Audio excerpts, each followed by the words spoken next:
Hello and welcome to day 6 of 100 days of chatting. Today we're talking about why it's important to understand technology and why you should want to understand technology and strive to learn more. Now, if you're watching this series, you're likely already interested in technology and you'd like to learn more, and so I applaud you. Thank you for taking the first steps down those roads, but maybe you know some people who think, oh, well, technology is just for tech people. I don't want to be a programmer or a computer guy, so I don't need to know technology. And I'd like to talk a little bit more about that and about some analogies that I think of when I think of people who say that. I think that on the most baseline level, sorry, I just knocked my microphone away. I think that at the most baseline level, it's important to understand technology because technology is going to be around us whether we like it or not. You might say, oh, well, I'm just a baker, so I don't need to know about computers and technology. And, well, you can be a really good baker. A lot of professional bakers don't use super advanced technology or interact with computers directly, but there's always technology around you, and there's always the prospect that technology can improve your processes. Let's say, for example, you have a conventional gas-fired oven and you have a knob that you turn to adjust the temperature, and that adjusts the amount of gas that comes out. Well, it might be worthwhile to look into an electric oven or a more advanced oven that has temperature control so that you can keep your oven at a certain temperature. And, for most of you, you think about an oven and you think, oh, well, I just set the temperature and it figures out how to turn on and off. But, at the baseline, that's technology working right there. And so it's not a question of whether or not you're interacting with technology. It's more a question of how much technology are you interacting with. Some people have talked about things like the Joon oven, for example. If you're not familiar, the Joon oven is a smart oven. It's a little bit bigger than a toaster oven, so it's more for, smaller than a full-size conventional oven.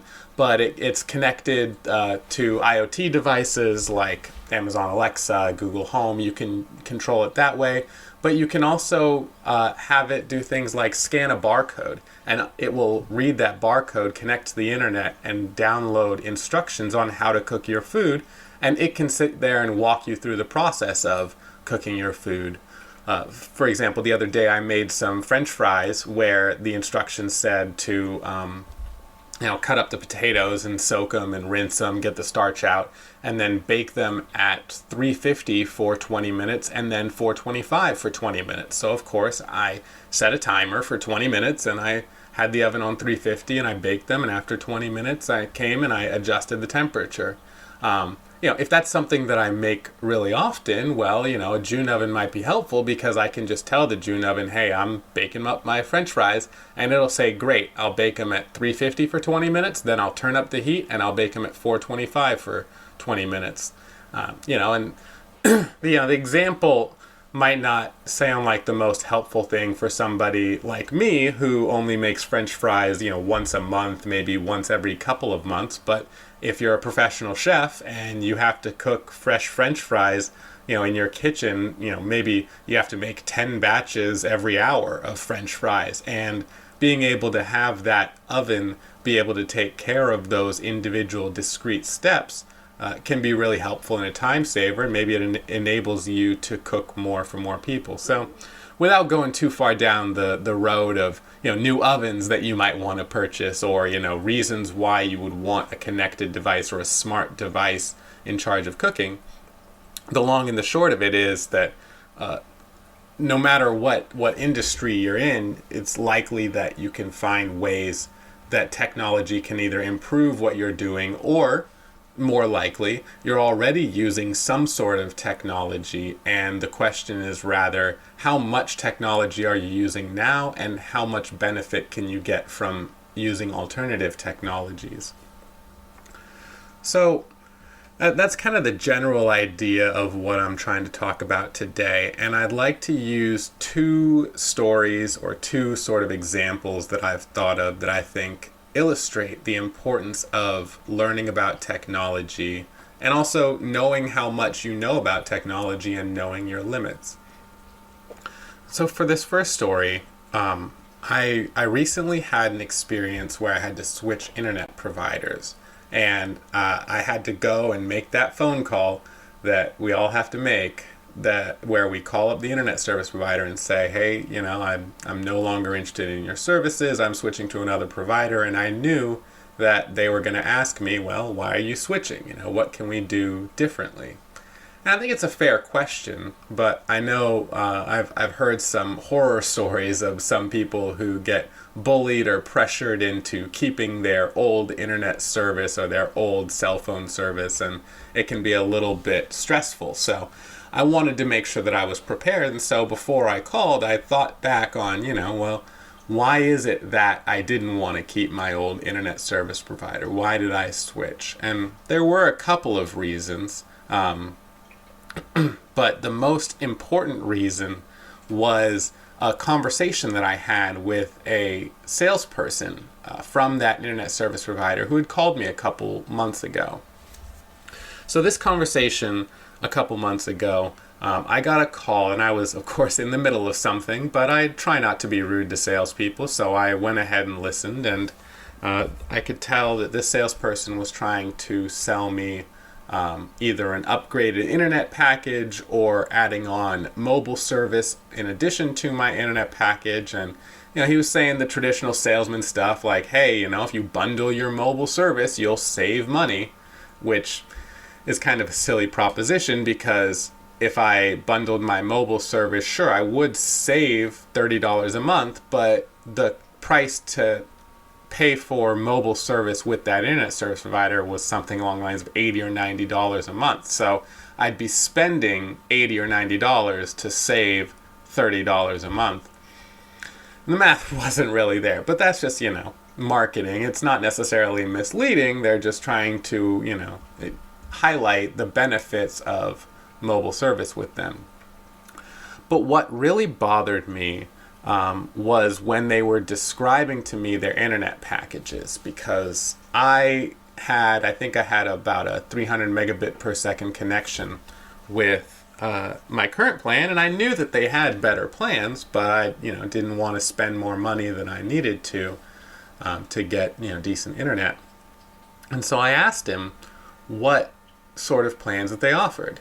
And he starts to explain, I don't remember exactly the numbers of the plans, and even if I did, I'm not going to mention them because I'm not trying to call out any internet service providers by name. But he mentioned something along the lines of they have a 150 megabyte per second connection, a 300 megabyte per second connection, a 600 megabyte per second connection, and a 1 gigabyte per second connection. And I was a little bit surprised when he said that. And so I asked him, I was like, are you sure those are the speeds that you offer? What was the highest speed again? And he said, our fastest speed is 1 gigabyte per second. And it's very popular. It's great for streaming video, get everything done, especially if you have multiple devices. And I'm like, that's really interesting. Now, if alarm bells aren't going off in your head right now, I'll take a second to explain. I have here written on the screen internet speeds, capital M, capital B versus capital M, lowercase b.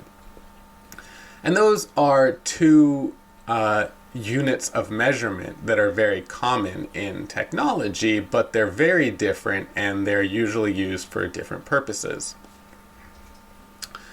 Capital M, capital B stands for megabyte. Capital M, lowercase b stands for megabit. The words sound very similar, but they have very different meanings. A megabyte versus a megabit is a similar comparison to a byte versus a bit. Well, what's a byte and what's a bit? Well, a bit is basically like a 1 or a 0. It's 1 digits in binary, 1 digit's worth of data, whereas the byte is a set of 8 digits. So, like, for example, a bit would be a 1 or a 0, but a byte would be 8 digits worth of ones or zeros. So it could be 10101010, or 00001111, or so on and so forth.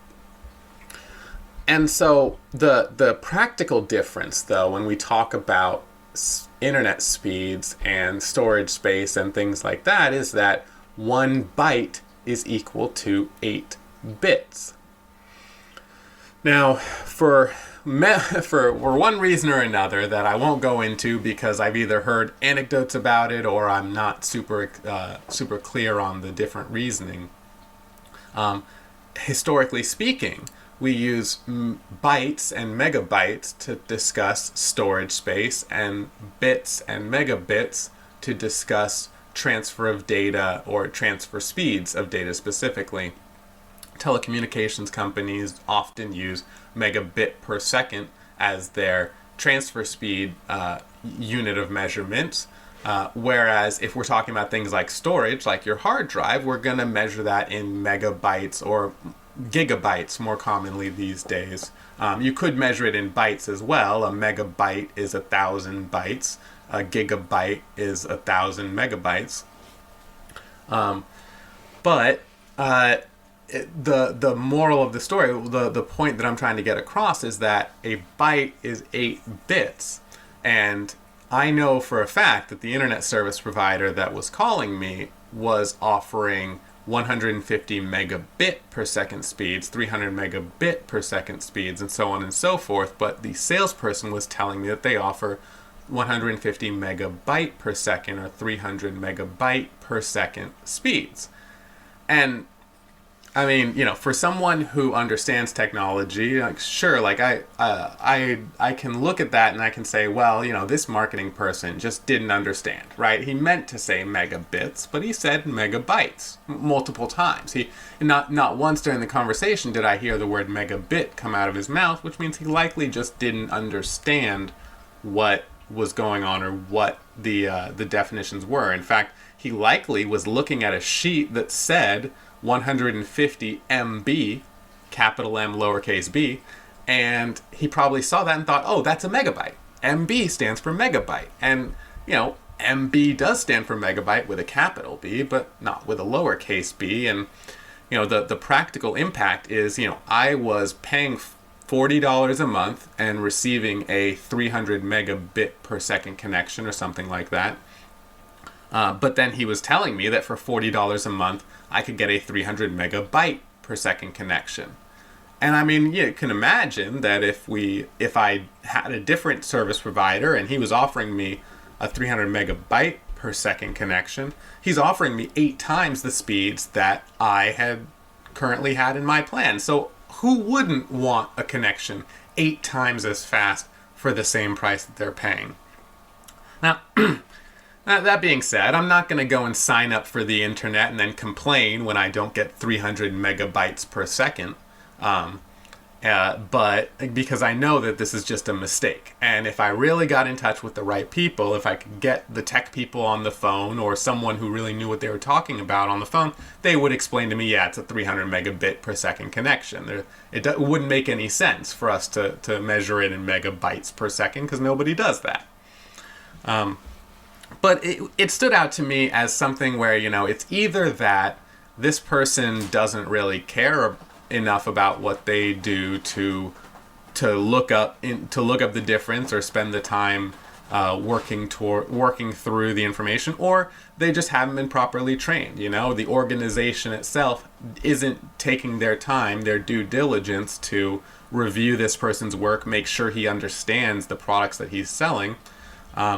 And you know, the end result is that I have a lot less trust and respect for the internet service provider as a whole if I know that their marketing people don't seem to understand the internet connection. What's to make me think that their IT people and the people who are working on the back end necessarily understand everything about their connections as well? I assume that the people who maintain the internet connection on the back end know what they're doing, because I honestly didn't have that many problems with my internet connection. But at the end of the day, this person is selling an internet connection. They are selling the transfer of data, and they're advertising specific speeds with the wrong unit of measurement and the wrong information. And it really, it just shows very glaringly when someone who works for a tech company doesn't understand the underlying technology that they're trying to sell. Well, I just don't want to buy it then. Now you might say to yourself, oh, you're being too hard on this guy, you're not really giving him the benefit of the doubt, or maybe this guy was just having a bad day. That's true, but it's important for somebody who works in technology to understand the technology that they're selling, or else the people who are the prospective purchasers are not as likely to purchase from them if it's very clear that the marketer doesn't really understand what's going on. Just as a further aside, I moved past that the megabyte versus megabit issue, and I asked him what the upload speeds were of the internet connection, because whether or not this guy understands the units of measurement, I at least would like him to give me the information about the connection and give me the numbers so I can really break it down in my head and make sure that these connections are something that I want if I want to buy them, or determine the comparison between my current internet connection. And so I asked him, well, what are the upload speeds on these connections? You told me it's, you told me what you told me, but my understanding is it's 150 megabit per second connection, a 300 megabit per second connection, so on and so forth. What are the upload speeds? And if you're not familiar with how the internet works, first of all, I've got a video coming out soon on that, and so you'll be able to learn more about that. But if you're not super familiar with internet speeds and how they're measured, the speeds that they advertise, these 150 megabit per second connection, 300 megabit per second connection, that's the download speed. And so it measures how fast they can transfer data to your home network and eventually to your computer. That being said, sometimes you want to take data from your computer and put it onto the internet. So for example, if you're watching this video, when you clicked on the link and you started watching the video started downloading to your computer so you could watch it. But and you're downloading this video from the YouTube servers. But in order for the YouTube servers to have that video to show it to you, I have to upload the video from my computer to the YouTube servers. So at the very beginning, after I finish recording this video, I'll go clean up the audio, take care of what I need to do, and then I have to upload that video to YouTube. YouTube then keeps that video and will, send a copy of that data to anybody who would like to download the video and watch it on their computer. So, in order to, for someone who makes videos, it's really important to have a decent upload speed. In the past, I've had similar connections where I had a 300 megabit per second download speed, but I only had a 15 megabit per second upload speed. And 15 megabits per second is not super great if you want to live stream video. It's okay if you just want to upload data to YouTube, because if it takes longer, well, it takes longer. But if I want to live stream video, like I'm on Twitch, or I'm actively uploading the video while people are watching it, I need to have a solid upload speed. So you can imagine that if it takes you about 5 minutes to download this YouTube video that you're watching at 300 megabits per second, well, the upload speed of 15 megabits per second is 20 times slower. So that video that took you 5 minutes to download took me 20 times 5, which is 100 minutes. It's an hour and 40 minutes. So if I have a 15 megabit per second upload speed, it's going to take me an hour and 40 minutes to upload this video, whereas it only takes you 5 minutes to download the video. So it's really important to know that I'm getting a decent upload speed. Me personally, I don't really want to have an internet connection that has less than 100 megabits per second upload, because a lot of the things that I want to do might take a significantly longer amount of time. But a lot of marketing people don't advertise the upload speed because not everybody needs a great upload speed, and more often than not, the upload speeds are pretty abysmal for popular internet service providers, at least on the lower tier plans. Fun fact, if you want, you can check out your internet service provider and ask them, hey, what's my upload speed? It might not be super important for you if you don't make videos, but if you often use services like Google Drive, Google Cloud, if you use Microsoft Cloud, OneDrive, any sort of cloud service provider where you're uploading files, then it can make a difference. If you email large attachments often, your upload speed will have an impact on how long that process takes. So long story long, I asked him what the upload speeds were, and he looked around, or I'm not sure exactly what he did because I was on the phone with him, but I assume he looked around at his sheet and couldn't find the numbers, so he had to put me on a brief hold to go and ask somebody, and he goes and he comes back and he wasn't able to actually get the information, which was another red flag. I mean, if your marketing people if your salespeople aren't able to get the information about the connection that they're selling, then I'm very concerned that if something goes wrong and I call in saying, hey, something's broken, can you help me fix it? I don't really necessarily have faith that the people that I call in customer service are going to be able to solve the problem or have the resources they need. I mean, I think that if your salespeople don't have the resources they need to provide information on the product you're selling, then who else doesn't have the information that they need? And so he said he wasn't able to determine the upload speed, but he said they're probably pretty good, which sure, you can guess that they're pretty good, but that doesn't make me feel much better about the product that you're selling. First, you don't seem to understand the units of measurement, and secondly, you don't have the information about the connection, the actual data of the connection. And so I mentioned to him, for me, I like to stream video, and I like to live stream myself and upload video a lot, and so it's really important for me that I have a good upload speed, and so that's why I ask. And he said, well, the 300, and he probably said megabyte, but I'm just going to properly refer to it as a 300 megabit per second connection. He said the 300 megabit per second connection says that it's ideal for streaming on one or two devices, so you should be fine.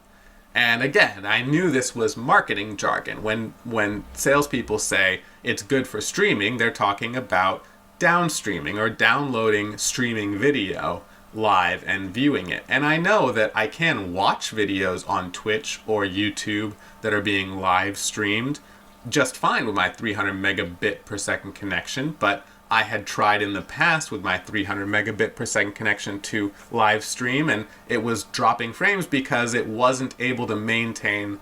I think it was capping out at about 7,500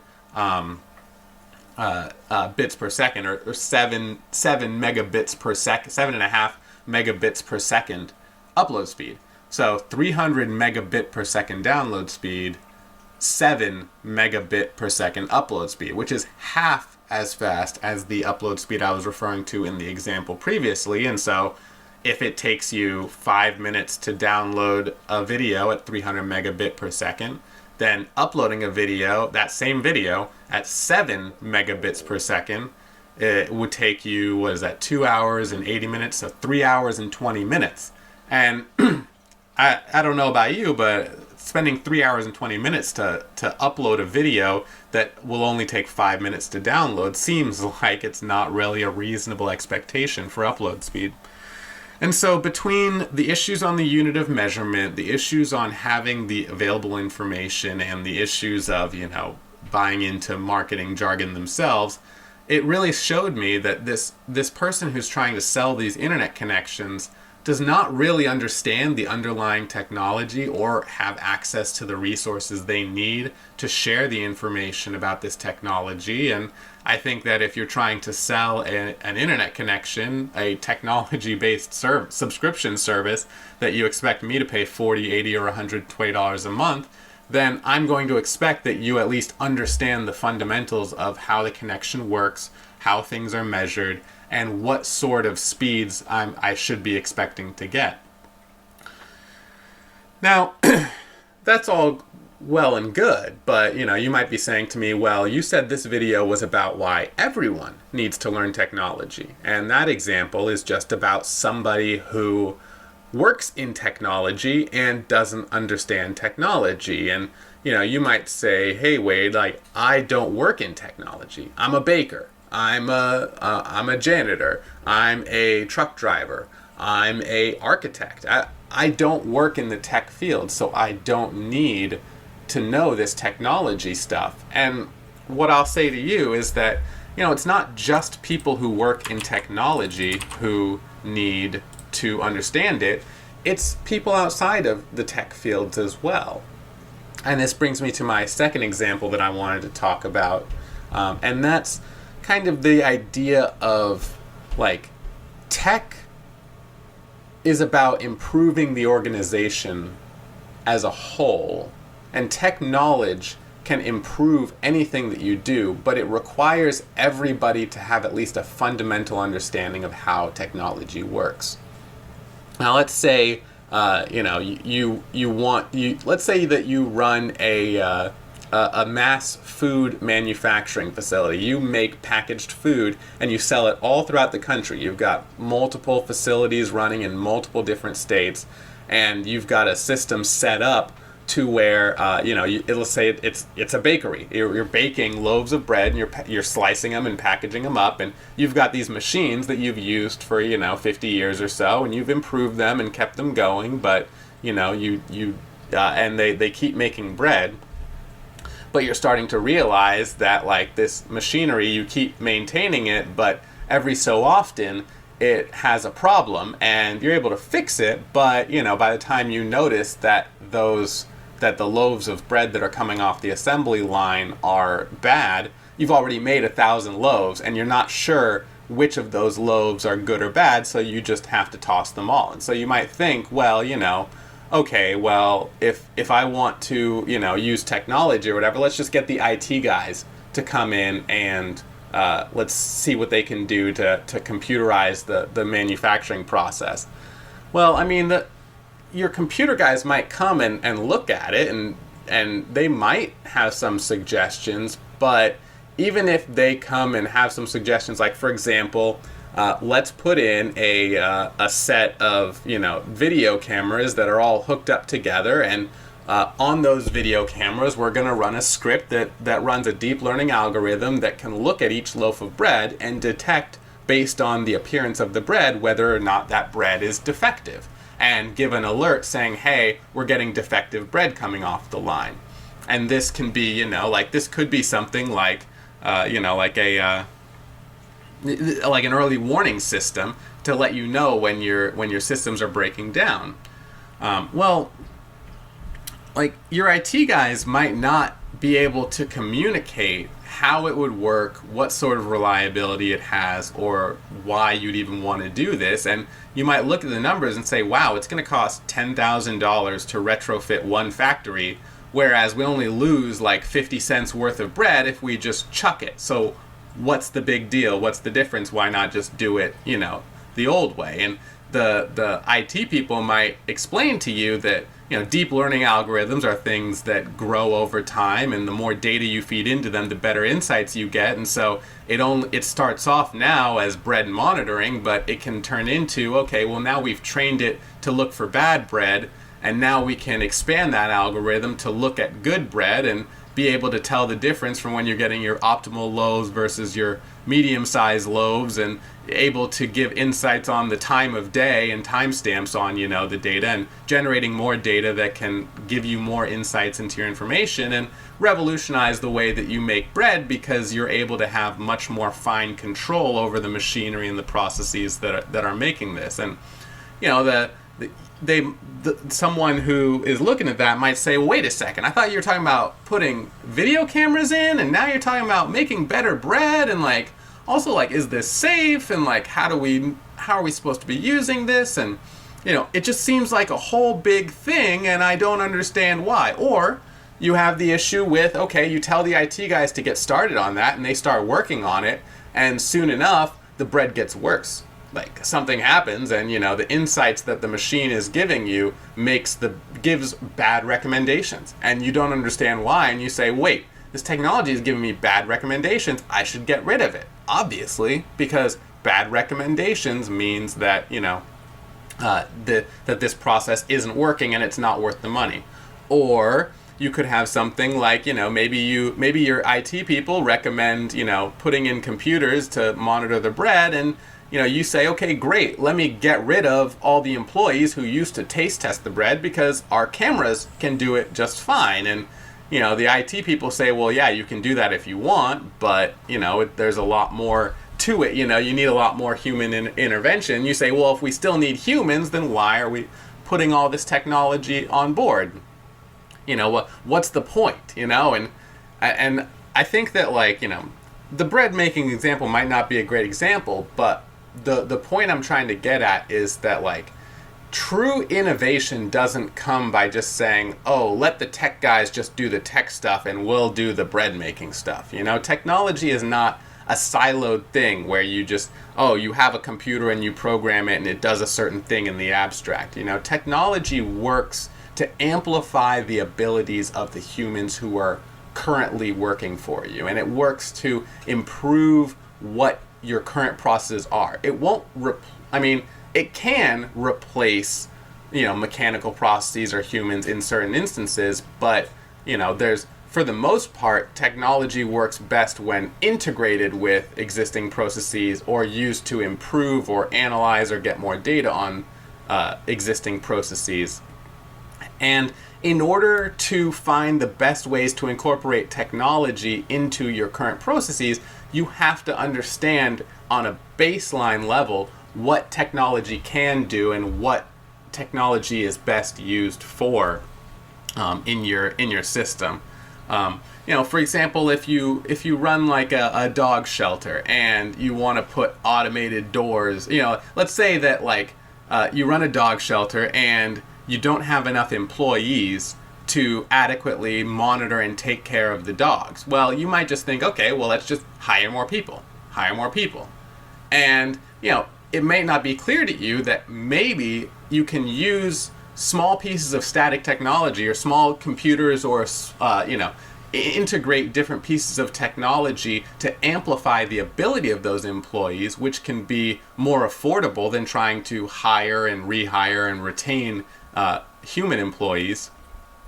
And but it's hard to identify those opportunities if you don't understand the technology that exists. For example, if it takes too long to take the dogs out, maybe you have automated doors or automated feeders, that can monitor what's going on. Or maybe if there's too much illness, maybe you need to have a deep learning algorithm that can look at the ways that the dogs are behaving and predict when they are sick, so that you can have more flags to go check on those animals, so that instead of having someone be hired to check on every single animal, they can at least check on the higher risk animals first and address those ones first, and then go and check on the lower risk animals.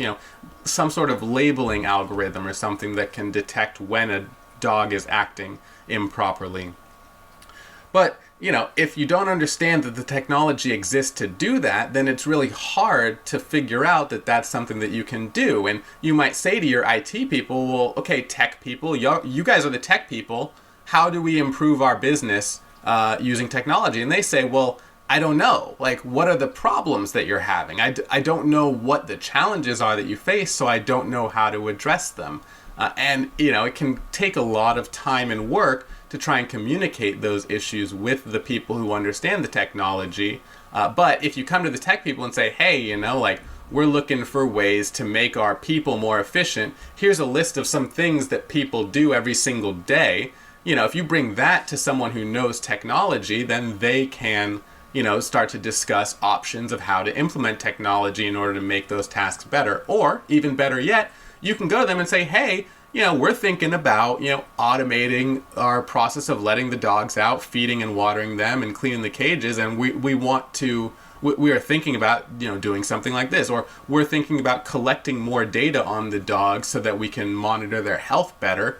And we want to use X, Y, and Z approach, such as temperature sensors or motion detectors or, camera surveillance or even a thermometer, that you can use to take, external temperatures of the dogs and monitor that over time and then program that into a deep learning algorithm to predict when they're suffering from illness, or how their conditions are impacting their health. And if you say that to somebody who understands technology, they can really help you build out those solutions and implement them a lot faster.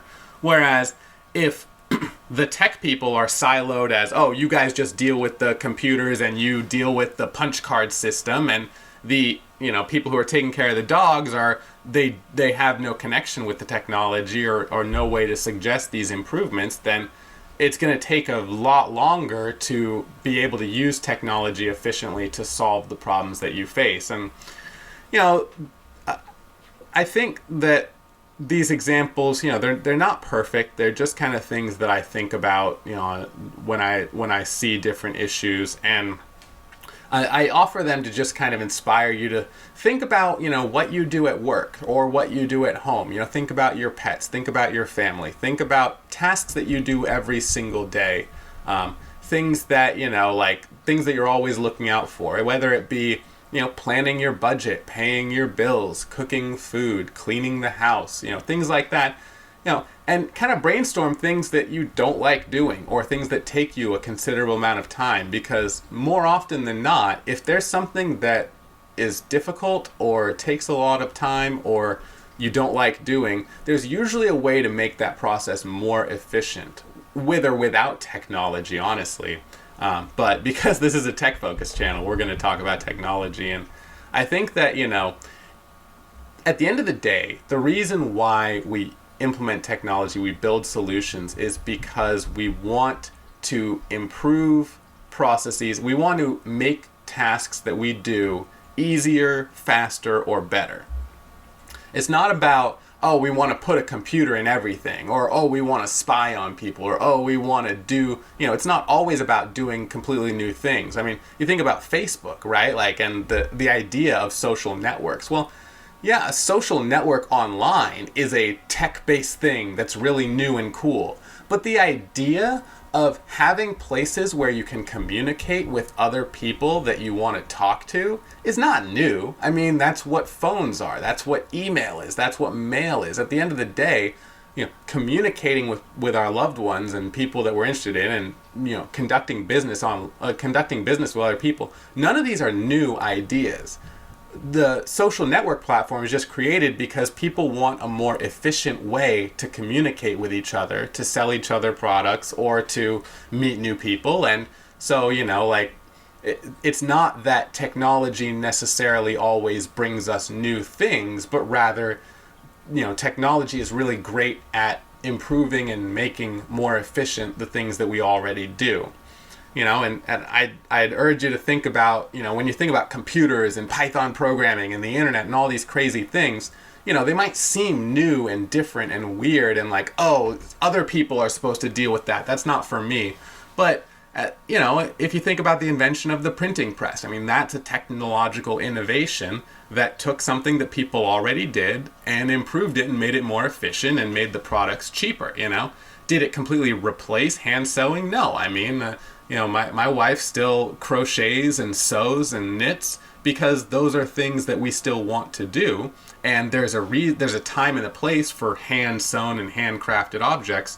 But I don't really need this sweater that I'm wearing. I don't need it to cost $200. I don't need it to last forever. I don't need it to be super well made. I just want something to put on my body, and I just want to pay a few dollars to get that. And technology can help achieve that goal where humans doing it by hand just really can't. Or if they can, maybe it's not in a way that we want to. Maybe it would have to violate labor standards in order to make something as cheap as I want. I honestly don't want to pay more than $6 for a pair of jeans. But I also know that if a human is to make my pair of jeans, it's going to cost a lot more than $6 worth of time and effort. So I really, I want there to be technology to improve the ability to make my pair of jeans, to make it faster and cheaper. But I also recognize that technology shouldn't replace people making jeans, because there's still markets for handmade jeans, and good quality handmade products can often, outcompete cheaper made, technology developed products. but there's a time and a place for each. And my main point is just that if you don't understand the technology that's out there, you don't try and learn these skills and these abilities that are out there, then you're limiting yourself from the options that you have. And if you really want to solve the problems that you have, and you really want to do things more efficiently, and you want to save time and money and frustration, then you have to be willing to investigate all of the options that you have. And even if you are a baker, technology can help you improve that. Even if the improvement is that instead of having to pay to get the newspaper every morning with your cup of coffee before you go to your job as a baker, you get a free version of the news by using the internet on your computer. Like, even if that's the only technological innovation that you use, and let's say you don't even use an electric stand mixer, you mix everything by hand, that's fine. But saving you that little bit of money or that little bit of time it takes to go and buy a newspaper, that's a technology that can help improve your day. And so it doesn't have to be related to your core function, or it doesn't have to be that you work in technology. Just knowing that these options exist out there that you can take advantage of and to help save you time and money, I think is a really valuable resource. And that's why I think that everybody should learn about technology, not just tech-focused people. And just because you don't work in an industry of technology doesn't mean that it can't help make your life more enjoyable or faster or, save you money. And, with that being said, I think that overall I've made my point. Feel free to leave down in the comments if anything didn't make sense, or if you'd like me to elaborate further, or maybe give me reasons why you shouldn't learn about technology. I mean, I'd love to hear it. I want these videos to be more of an open conversation. I want you guys to be able to share your thoughts. I don't think that I have all the right answers. I don't think that I know everything. In fact, I probably made some mistakes when talking about the difference between bytes and bits. But that at the end of the day, I just am doing my best to try and share the information and the thoughts that I have with you, and I'm going to make mistakes. I mean, that's the heart of trial and error. Everybody makes mistakes. But if I can share my thoughts with you and you can share your thoughts with me, and we can work together and find a way to educate each other, then we both come out better for it. And that's what this is all about. So with that being said, thanks for sticking around to the very end, 42 minutes and some change. And we'll see you in the next video.